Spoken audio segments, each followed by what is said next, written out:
Welcome to episode 16 of Raj's Minecraft Guide, and today I'm really excited because I'm going to be building a kelp farm where I will smelt the kelp into dried kelp, craft it with the auto-crafter into dried kelp blocks, and feed it into a smelter. You got all of that? Basically, the crafter allows you to combine different farms or redstone circuits, which I'm doing today.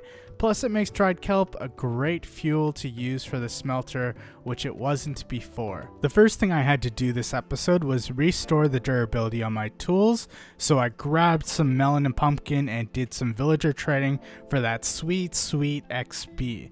I had a lot of enchantment levels, so I threw some enchantments on tools like the brush just to use them before I die, which eventually I will.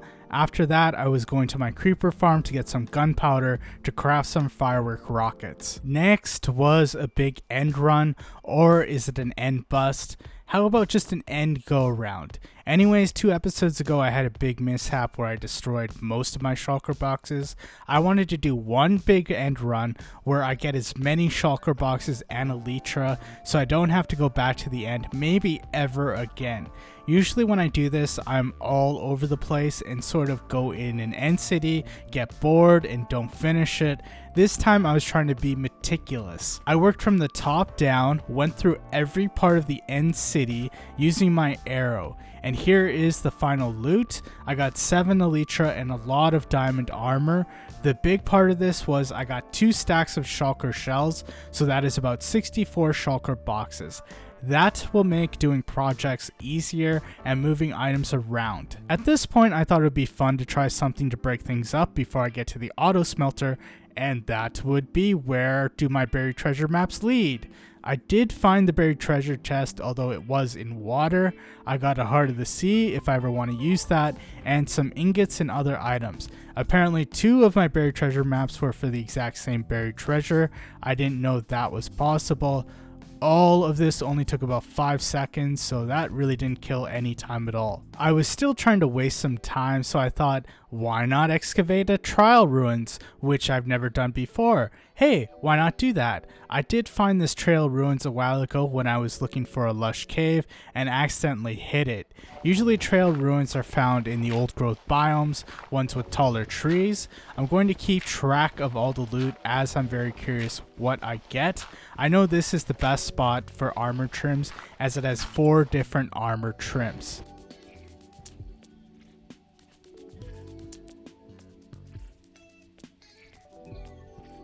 And here is the fully excavated trail ruin. I did remove a lot of blocks, but there is a pathway that kind of leads to the different parts of the trail ruin. And here is the loot. A bunch of pottery sherds. I can sherd my decorated pots. Oh, the armor trims from the trail ruins and music discs. A wooden hoe.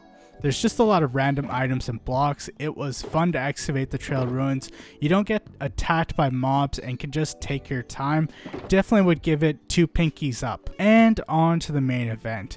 This is the spot where I'm putting the kelp and automatic smelter. The idea for this is I want the kelp farm to feed into the area that will smelt the kelp, craft them into dried kelp blocks, and then go into my smelter as fuel. This is an example of why the crafter is such a great addition in the game. You can put multiple farms together and feed them into each other. Here is all the blocks I need for this. You need a bit of everything: redstone dust, chests, hoppers, observers, repeaters, and comparators. I'll have links in the descriptions to all the tutorials for this farm. I thought I'd give you a little tasty taste of what is to come. So here's the circuit for the dried kelp. The kelp goes into the smoker. Smokers work twice as fast at smelting kelp, so this is one of the few times I'm probably ever going to use a smoker. The dried kelp gets fed into the crafter at the bottom, and when it is full, we'll get a signal and craft a dried kelp block. There's a dropper elevator that transports the dried kelp block back into the smoker as fuel. I'll have a hopper line that will feed the dried kelp blocks into the smelter. A few things I want to note is that the composters are on top of the hoppers because it actually makes the hoppers work better. There is something about the way hoppers pull items from composters that make them work a little faster. The decorative pot is there because it can have items put into it, plus it doesn't work like a hopper. It's just a way to transport the items without it messing up the surrounding hoppers. I'm going to skip a bit forward because building this ended up being a bigger ordeal, more because of myself. So I did complete the kelp farm, the crafter, and smelter, but it was a really long rectangle shape. It actually looks good, but I wanted to try and make my buildings more compact. The inside is straightforward, the crafter flows into the smelter, but I really wasn't happy with it and wanted to do something else. Oh, the kelp farm. It was a simple kelp farm to start. The problem was I wung it and it wasn't big enough for what I wanted to do. I made it bigger, a lot bigger. However, again, this wasn't the most efficient use of space. Plus it was larger than everything else, so all you could see was the kelp farm.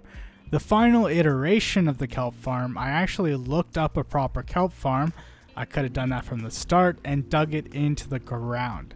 I really could have saved myself some time if I just started with this. And the final building. I definitely didn't make it compact, quite the opposite. I made it 2 levels. The kelp farm is on the right. You have the bricks, and spruce is the building with the smelter inside.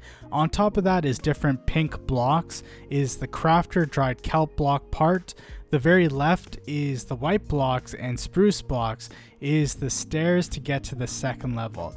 I'm still doing the flat roofs, so I tried different methods. One is just slabs, and the middle is slabs and trapdoors, and the left is just stairs. La interior, so there is the smelter. I really like how the interior worked out. Using the terracotta with the orange terracotta and the red sand works well for the walls. Different types of the same block always work well together for the floor. And let's take the stairs up to the second level and to see the dried kelp part of this. And you can see it right here, and it's working away like it should. One last thing I want to explain is this clock. So how this works is that the composter outputs a signal of 8. The observer underneath is waiting for a signal to change to 9 to fire. When the crafter is full, it will craft a dried kelp block, and the observer has an observer next to it that will power the block under the crafter that will power it. Also, there is an observer above that will power the droppers to get it back up to the smoker. And last is this water stream right here is where the kelp comes from. So it feeds right into the smelter here with the dried kelp blocks are crafted. And then the dried kelp blocks from here are basically, there is a hopper right here that feeds down into the smelter on the first level. I really can't wait to put this thing to the test with a lot of glass for a big project. But thank you guys for watching, and I hope you enjoyed this video and enjoy the crafter in general.